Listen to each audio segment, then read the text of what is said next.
So this is fine. You keep pushing and keep punishing them in the tower. I said ulti the Kai'Sa now. The reason why I said it is because I know if she's this HP, if she's gonna be this HP, she will recall or she will lose even more minions at the tower. If I just keep my ulti to kill her, I will probably never, that will never happen. But if I just chunk her, she will recall and I will take plates, or she doesn't recall and she loses a lot of minions. I told you that after I saw the shield used. You don't ult and then Lulu is gonna shield the ult. No, you force the shield first and then you ulti. That's how you play. What's going on, guys? Besides here, and in today's video we will learn about trading, wave control, recall timings, and laning phase. So if you want to optimize your laning phase, if you want to become better at laning phase, this is an amazing video for you. Be sure to watch until the end. We have lots of concepts in this video that will help you as AD carry. Be sure to like, subscribe, and hit the notification bell. You want to make sure you don't miss out any bit of content from this AD carry specialized channel. Enjoy. Tower, as you can see here, the same lane I played, and you can just use your range. You can use your range advantage and you can attack them. And typically this range advantage, you can use it easier if you have more minions. So for example, right here, there is 1, 2, 3, 4, 5 minions that are red, and 1, 2, 3, 4, 5, 6 minions that are blue. Meaning that we have more minions. I can play around my minions and Lucian will have to walk up to kill a minion. So then that's why I'm actually walking up. So yes, you can also attack them into the tower, but typically if you have more range, you can just use that on them. Or if you have more minions like I do right now, and they have less here, you can also try to punish the enemy AD carry, as you can see when he's going for minions. So that's like the very bottom line. Okay, let's see how you played here. About the leash. Yes, it's very bad. It's horrible. So you should talk with the jungle to not leash. And you should say the following. What you shouldn't say is this. So you shouldn't say the following things. Do you need leash? You never say this because you know the answer. Can we not leash? Or we don't leash. Like you're telling him you don't leash. Or these questions, they will either be like no, or they will be answered with no, or they will be answered with fuck you, or they will be answered with like some bad words. So what you say to him is the following thing. Is it okay if we don't leash? And then you say the answer, the reason. We hard, with caps lock, lose lane if we do. So you're telling him, bro, I can leash you, but you're telling him why. We're gonna lose a lane if we leash. And this is not a lie. It's because you lose the push against Kai'Sa. You can't punish her as much as you could if you have the push. So you say this, and from my experience playing from Iron to Challenger, well, Iron to Emerald, because after that no one leashes, they say just go. So if they say that, then you can start pinging your support. But you ping her face, ping bot lane. Ping her face, ping bot lane. Why? Is because we said we don't leash. So if the jungle gives you permission, the supports tend to follow more. Why? Is because the jungle is the decision maker. Because what goes through your support mind is the following. I don't want to stay with Caitlyn. I want to leash my jungle because this guy's going to carry. I don't care about my AD carry. But if the jungle gives her permission, then she'll be more inclined to follow your decision. So this is what I do to kind of like, you know, manipulate a bit of my support so she can stay with me in the lane. Doesn't always work, but from my experience, it most of the cases did. Okay, so you're walking up.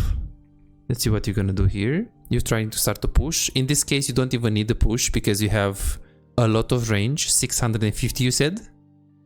Mm-hmm. How much does Kai'Sa have?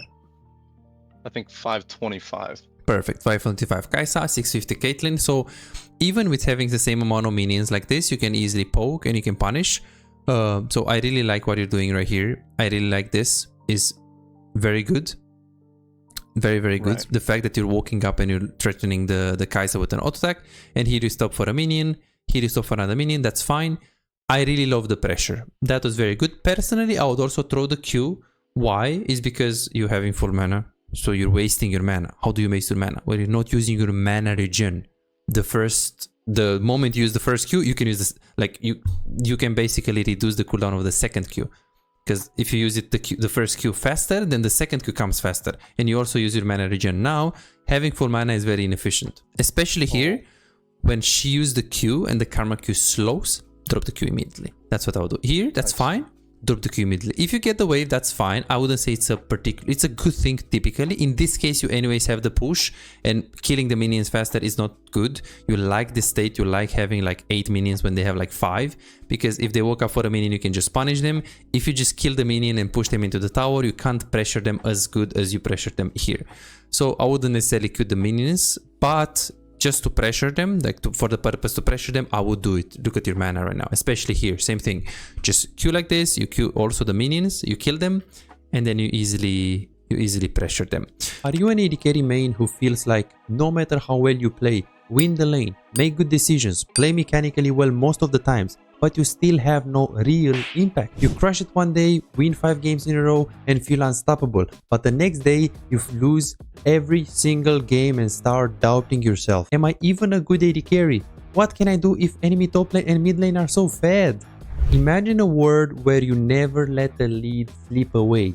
You know exactly how to push your advantage, exactly when to rotate at the right time, and how to control objectives so you can snowball the game. A world where, as AD carry, you don't feel forced to make risky plays and you don't drop your lead. But you don't have to imagine it, you can make it a reality. This is Martin. He was grinding games, watching guides and trying his best, but none of it seemed to work. The problem? He was focusing on the wrong things. You don't improve just by playing more games, you improve by fixing the small mistakes that cost you wins. And that's a problem that most AD carry face. From Platinum 3 to Diamond in 2 months. Billy found himself making the same mistakes over and over again, engaging at the wrong time or mispositioning in teamfights, dying for no reason, and he even knew some of the mistakes, but he didn't know how to fix it. He would find himself guessing what to do next, unsure whether to push, rotate or fight while feeling completely lost in the mid game.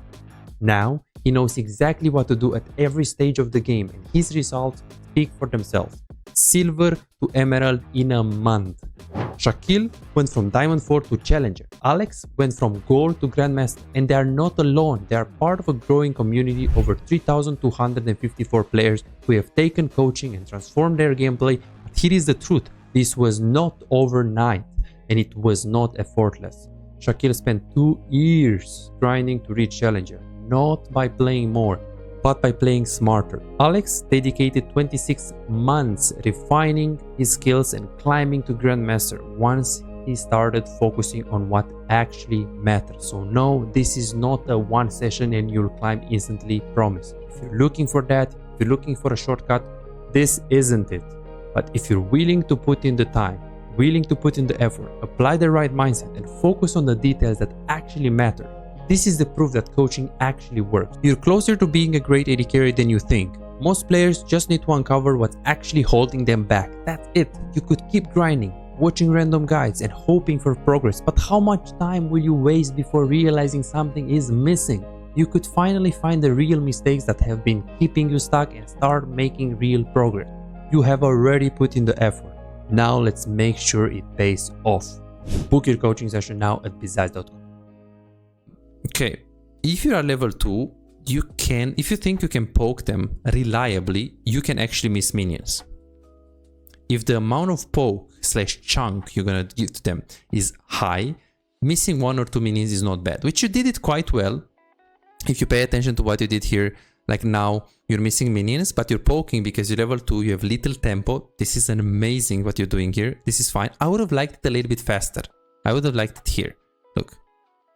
Boom. Level 2. Right before like we now. hit level 2, right? Like Started walking up. You did it quite decent actually. That you did it quite decent. As you can see, you're still walking up and they are really close to you. Which means that one is fine. Keep doing it.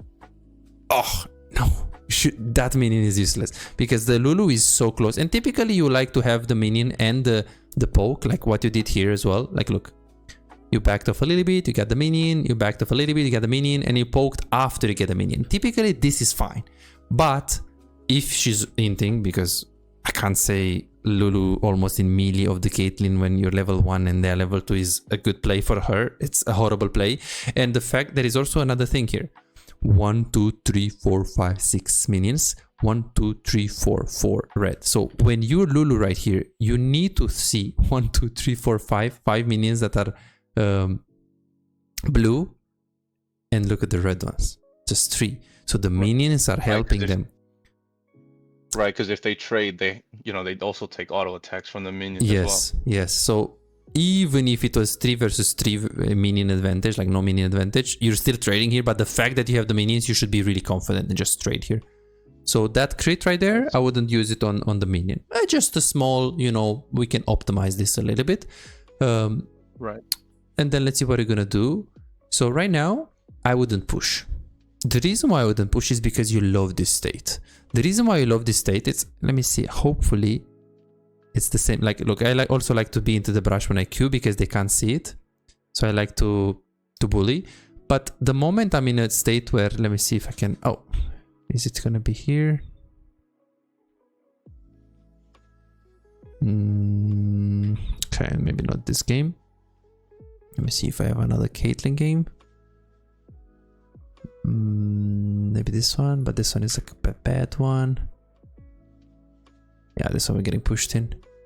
Okay, yeah. So in a case like this, there is no reason for you to push because you see you have these minions, so they will walk up for minions. So if you stay there and you just throw Q or like you hit them, it's very hard for them to play. I see. So this. So you're saying, yes, I'm listening. No, yeah. Go ahead. Yeah, so this right here, the fact that you have this minions advantage, you could stay behind the minions right here or right here and just wait Kai'Sa. Look at this. Boop. That one. She did it for free. You should have been here. Because it's just a Lulu. I mean, yeah, she has the Q, but I don't know, something that, I mean, you have more range, so you can just space it out. Like here, you got the minion. Okay, but now, look, you're very tunneled on clicking back and hitting the minion, but you're having an advantage. What is the advantage? Well, yes, you have more range, but you also have more minions right now. By more minions, I mean you have this 4 plus the 6 one on the next wave.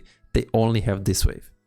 So you know for sure she has to walk up for the minions because you pay attention to the HP of your own minion and HP of their minion. So she needs to last hit, you don't. So here, this is the position where you should poke. You should pressure, you should throw Q. So using more mana on the Kai'Sa, just being more aggressive. And in terms of the jungle, this is the second wave. A gank can happen after the third wave, typically. And so 80% plus, it's a 3-10, 3-15 gank. After 3 minutes. After 3 minutes, typically. But most of the cases, 3-10, 3-15, 3-20, 3-30. The scuttle spawns at 4 minutes of the game, right? Here I tested you. That scuttle spawns at 3:30. So this is why this time is important, because you're finishing the clear at 3:15, then you can be a scuttle at 3:20, 3:30. Oh, I see. I give you these timers, but of course, some players that are more experienced, of course, they can finish the clear at 3 minutes. There is Shaco, there is, that can gank you earlier. There is a gank 245 gank, which is 3 camps into bot side. That's a 245 gank, which is very close, by the way. So that one you might get like 10%, 15% of the games, but typically it's going to be after the third wave is crushed. This is the second wave. So right here, that's what I would do. I would poke, bully. You did push, which kind of helps Kai'Sa because she can farm into the tower safely. And I would have liked to, after you push this wave. Okay, you actually just kept it here. Yeah, not the best. Okay, let's see. Did you push this? Okay, so you push this, and now it would be a good timing for you to ward. Because you have this minion and their vision is limited. What do I mean by that? The minions give vision. This is what they see right now. Everything here is darkness. Why? Why they don't have minions? Because they don't have minions. So typically if you crush the wave, okay, if you push this all the way and you move your wave into the tower, that's the perfect time to ward. The fact that right now you're warding when they have no vision right here, that's also fine. They want to know if you're recalling or if you're going for a ward. This is also a decent word. The fact that you see Morgana on the map, you shouldn't word, so you wasted your word, but I know you didn't see her in the game, so we'll say you didn't see her any word. Not a bad timing for a word. Let's see what you're doing after. So you're hitting the minions. Yeah, I would have liked more Qs on the Kai'Sa like that, because you see your mana right now. It's pretty low and I'm pretty much full mana. Yeah. So the way you should play it is the following. So you can also have like a bit of, let's see. Yeah, this I guess is the, yeah, it should be really oppressive. Like you should be really aggressive, which you're doing it with your auto attack, which is good, but with your Q, you can do it a lot more. Typically, using the brush is better, especially when it comes to throwing Qs. Let's see if I do it right here. Now they also have Nico, so they can just poke. But I'm using a lot of mana. Look at my mana right now. So I also want to get the push, of course, but I really want to use my abilities when I know for sure I can hit them here. Look. Okay, yeah, so that's typically how you should be playing. So let's take a look at this. So that's why I like fleet footwork, because that thing, fleet footwork, gives you health. So when you're in this exact position, you're most likely full HP, so you can poke them a lot more. Now, you play this slow, no problem. I don't mind this. We don't know where is the jungle, so you're playing relatively safe. You're staying in the middle of the lane. This is all fine. I don't mind this. Okay, here, this one. So now they have everything. You hit the trap, which is amazing. You hit the Q, which is amazing. Right here, you shouldn't actually click here. You should actually go in, because you see this W of the karma. Do you know what it does? Yes, it roots. It roots, exactly. So now you should be thinking, am I gonna die if I tank the damage of the Kai'Sa? And you're not, because you have barrier. So your effective HP is pretty much this, like this. So you're almost full HP with barrier. So this right here, you should have stayed, and now in half a second, the W of Caitlyn, you can just use it on the stun there, because she's rooted. So when is the best time to trap? When she's rooted. That's why Caitlyn Morgana is good, because I hit the Q, then you just trap. So that's what you should have done. You should have been confident. Hey, I'm not gonna die here. I have my minions. Again, same thing. 1, 2, 3, 4, 5. And she also has the minions, but you're having your own minions and she's trading into your minions. So you should be confident here. Put the trap, kill her, and back off. Again, this is still optimization. So by optimization, I say that this is something that a gold or a platinum player will do. Now we're in bronze, so I will show you exactly what is the biggest, massive thing that is holding you back. But if you climb to silver or gold, the things that I call now optimizations, they will need to be fixed as well. So by optimization, I mean a mistake that is still a mistake, but it's not going to hold you back in bronze. And I'm going to show you very soon, because I didn't show you any mistake that is holding you back in bronze. The mistake that I showed you will hold you back in silver or gold or platinum. So let's see what it does. You push, Lulu recalled.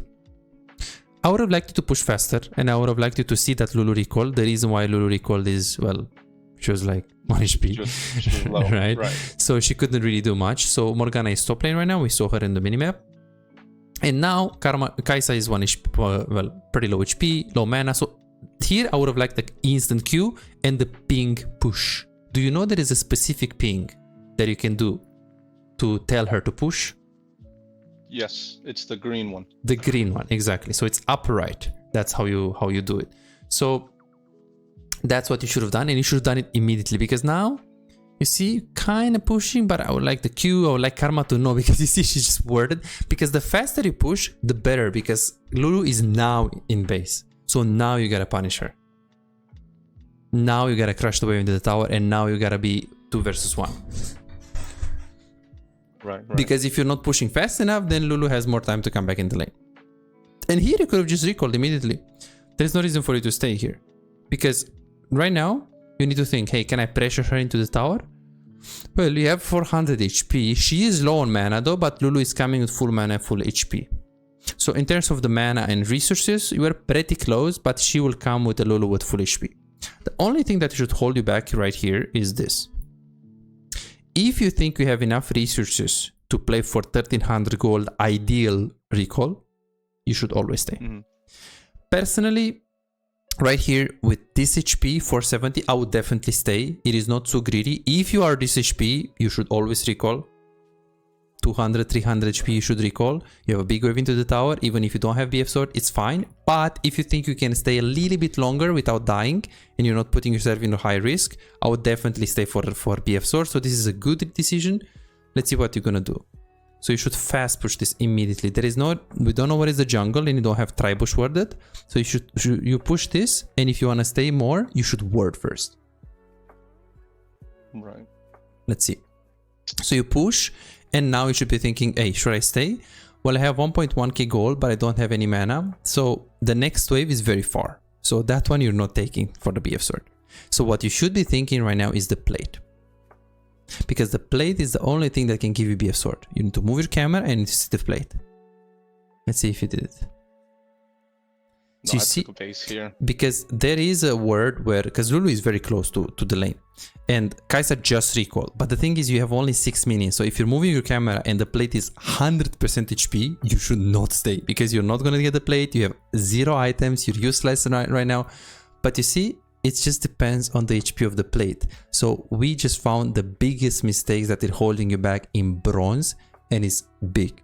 The camera control. If you want to make a decision in League of Legends, do I go for plates or not? Well, I don't know. Tell me where is Kai'Sa. Okay, Kai'Sa is recoil. Tell me where is Lulu. Lulu is right there. Okay, tell me the HP of the plate and how many items you have. Well, you have no items and we don't know the HP of the plate though. So that's one variable that if you know, you'll take the plate and you'll get BF sword.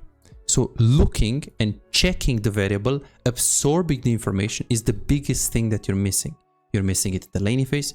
You're missing it in the team fights we'll see later. So it's impossible for you to take a decision. It's like you're crossing the street and you're just blindfolded. It's like, okay, but let me look at left, let me look right, let me see if there is a car coming, and if not, then I'm gonna just cross the road. But no, you're just crossing the road with your eyes closed. Well, how are you gonna decide if you don't see the cars coming?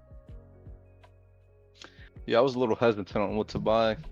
Usually it's so awkward because like you're missing the BF sword and then the scout's kind of useless.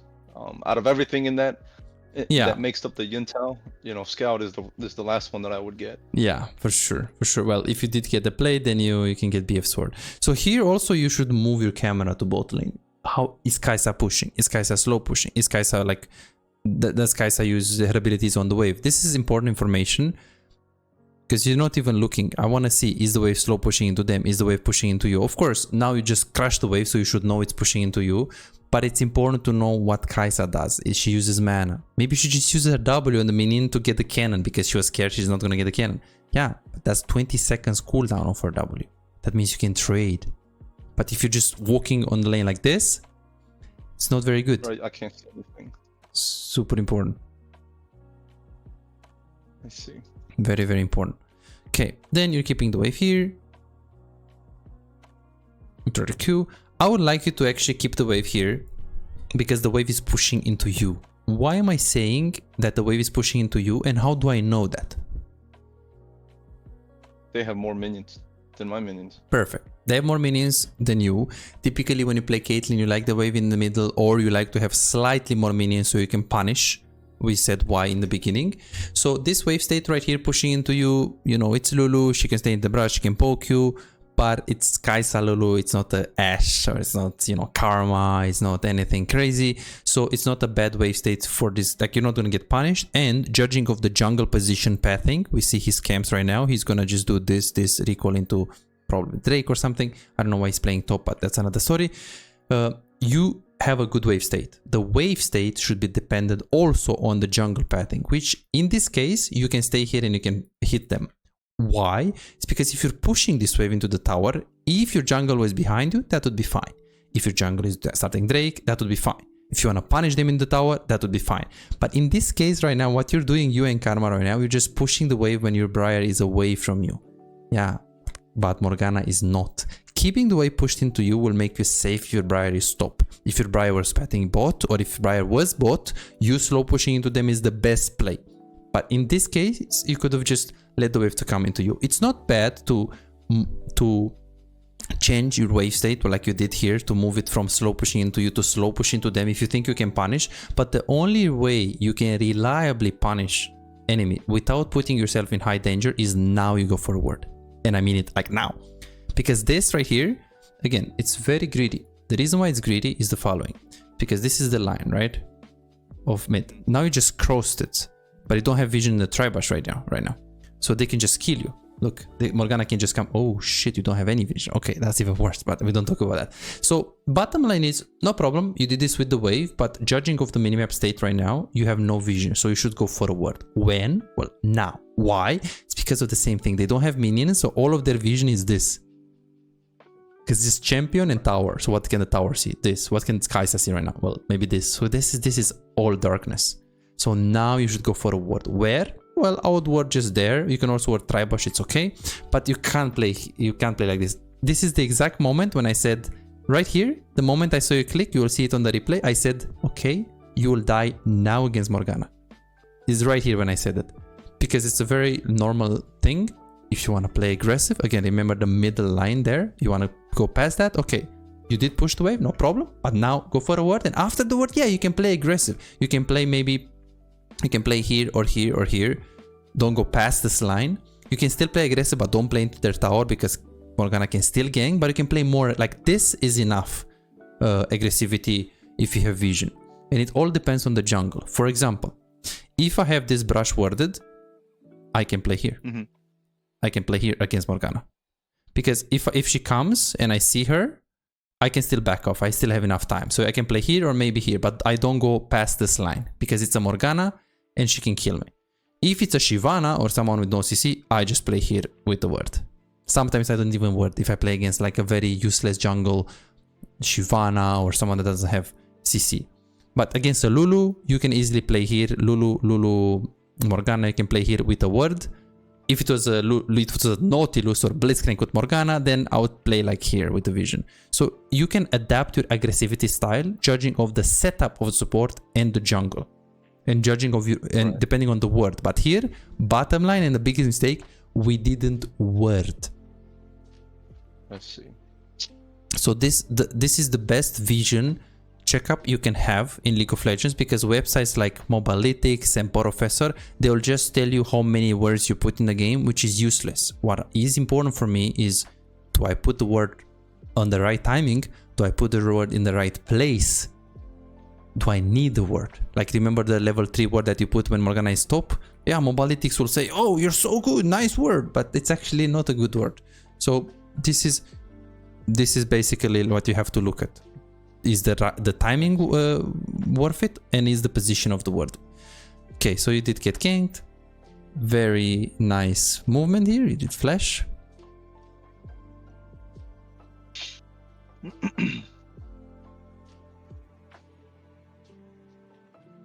Okay, and then now you're low, so I said, hey, let's recall. You did recall. Same thing. When you're recalling, move your camera to the wave.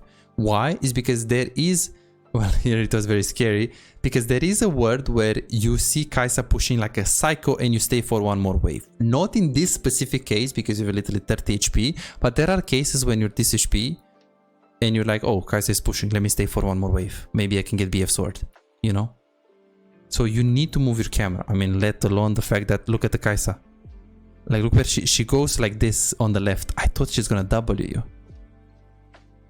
and kill you. So you see how much you're missing because of the camera control. This is why I say it's the biggest thing. Here I got really scared because if you look at the camera on the Kai'Sa on the map, she moved left, so I thought she tries to get this angle for the W, so just to kill you. That was very bronze that she didn't do it. Okay, and then you just recall, which is a good recall because again, you were 30 HP. But yeah, the camera control, same thing here. You should look, see the wave. Okay, the wave right now it's, let's see, last hit, and it's slow pushing into them. If we're gonna try to hit them, beautiful move here. Typically, I don't like to move right away into the Morgana. Your wave right now, is this gonna crash? Because the wave's already at the tower. Okay, so... Or at least my side of the wave. Yes, so paying attention to your own wave, you're looking at the minimap to see where is the wave. So typically, right here, this wave is not good, and you should have this on top of your mind. Hey bro, I didn't crash.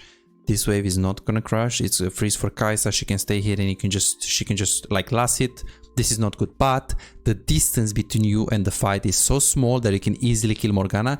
This is good. You aborted, you abandon your wave, and you just move.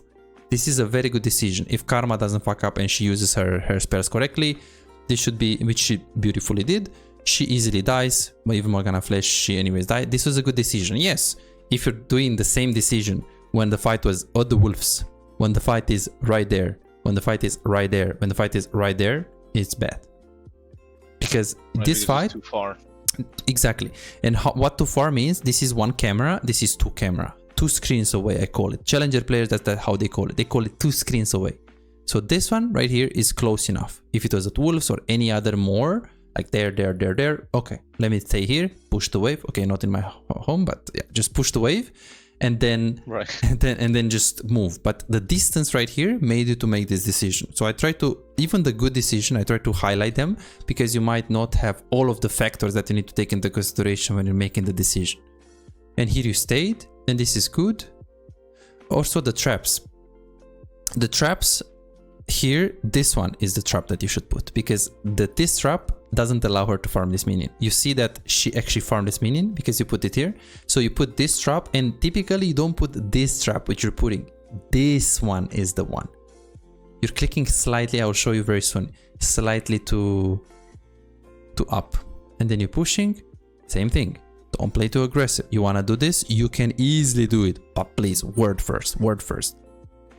Word first, because you see, you don't have a word. When do you word? Same thing. You just pushed it here. Now it's different because Morgana just died. But just in general, be sure to have a word before you're hitting the tower. So this is fine. You keep pushing and keep punishing them in the tower. I said ulti the Kai'Sa now. The reason why I said it is because I know if she's this HP, if she's gonna be this HP, she will recall or she will lose even more minions at the tower. If I just keep my ulti to kill her, I will probably that will never happen. But if I just chunk her, she will recall and I will take plates, or she doesn't recall and she loses a lot of minions. I told you that after I saw the shield used. You don't ult and then Lulu is gonna shield the ult. No, you force the shield first and then you ulti. That's how you play. Right, so, because she can't sustain that poke. Yeah. Like now it's over. She barrier, she didn't know what to do, and it's just over. Beautiful combo. Let's see the trap right here. Yeah, you see that you can see the trap? You should put it here. Behind the tower, not here. Same thing with this one. Here and here. Boom. Because she won't be able to farm these minions. So that's how you should do it. So you EQ at the same time. Nice combo, beautiful. Do you know the combo EW at the same time? Do you know you can E and W at the same time? Yes, I've tried that in practice tool a couple times. It's a little finicky when I try to do it because there's been times where you EW and then you walk up, right? So I feel like if you're going to EW, they have to be closer, because I think your range with the traps is shorter than your range with the net, right? So if you E and then you try to W at max distance, like after you net, you walk up and then you trap. It's not simultaneous. But if they're closer distance, I think you're supposed to W right as you see the net animation. Yeah, so it just depends where they are, because if they are right here, you can't just E and W, because the moment you will E, your range of the W is going to decrease. So you have to E, right, and you have to move your cursor closer to you, and you have to W here, basically. And typically this trick is used when they're coming towards you, like a Fizz or like a Z. Not necessarily to, kill someone and you EW as well, which you can do if you're really close to them. You can still EW them and it's gonna work. Okay, that's fine. If you know it, it's okay. I didn't see you doing it, but it's okay. Also, I recommend you to have this setting right here. Show spell cost, this one. The reason why I recommend you to have it is because you can see easier the spell cost. How much mana do you need for Q? I think it's like 60. You see? So 50 or 60. It's better if you just have it there. Okay, my client is open, but maybe I can just pull up a video. Let me see, interface. Show spell cost. Yeah, look at this. You see this? Yes. How it shows me? And you see for you? Oh, it's got the man. Okay, it's got the mana on it without you having to hover over it. Yes. Yes. Okay. See? Yeah. Okay. And here, so we kill Kai'Sa. The death timer is very important. We saw it. 7, 6, 5, 4, 3, 2, 1. Okay, she respawned now, 9:14. You choose to push one more plate. I would personally prefer to look at the plate first before you choose that, because sometimes if the plate is full HP, you don't want to stay for it because Kai'Sa is on her way. You just moved without looking at the plate. It happened that the plate was really low and you stayed, which is a good thing. You stay, that's fine. And now Kai'Sa is on her way. So typically you want to recall immediately, but you actually saw that you got a plate. Now Kai'Sa is very close.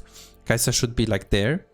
So you could immediately recall, but I said you should stay. The reason why I said you should stay is because obviously the BF sword. And typically if you have BF sword here, you should never stay. It's so clean. Push the wave, recall, you're not going to lose much because the wave is pretty far from the tower. So Kai'Sa will take a while for it to get to the wave first and then push and everything. So this is a good recall in terms of how is the wave and in terms of where is Kai'Sa, but it's not good from gold perspective. Because I would have to wait like more than a couple of seconds. Yeah, I can't do that. Yeah. You can. If it was like 30 gold, it's fine. Maybe 35 is gold, but anything more than 35 gold is pretty bad to waiting base. $5. If you have problems improving and getting better in the game faster but cannot afford booking coaching, on my Patreon you can access more than 627 VOD reviews, premium videos about how to wave management, mid-game macro, and tier lists that will show you the best champions to climb and to improve for your elo. And these are not on YouTube, this is only on Patreon, they're exclusive.